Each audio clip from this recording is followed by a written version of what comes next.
Ethiopia blames Egypt and what they call foreign enemies for the unprecedented wave of protests in the country that have resulted in the government declaring a 6-month state of emergency. Ethiopia points fingers for continuing unrest in the country. A day after announcing a state of emergency, government alleges the protests are driven by foreign agents from Eritrea and Egypt. There are all kinds of elements in the Egyptian political establishment which may or may not necessarily be directly linked with the Egyptian government, who, however, are promoting what they call is Egypt's historical rights.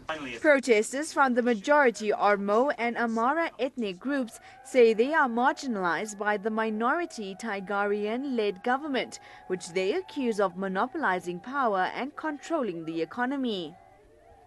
Ethiopia's Minister of Information says traditional enemy Egypt had allegedly trained and financed the rebel Oromo Liberation Front, regarded by Ethiopia as a terrorist group behind protests. We know for a fact the terrorist group OLF has been receiving all kinds of support from Egypt. Its leaders have been feted. I mean, it used to be in Asmara, now they are feted in Cairo.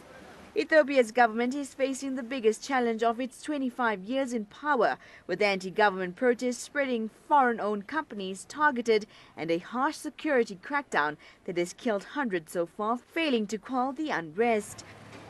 More than 90% of the flower farms have been attacked.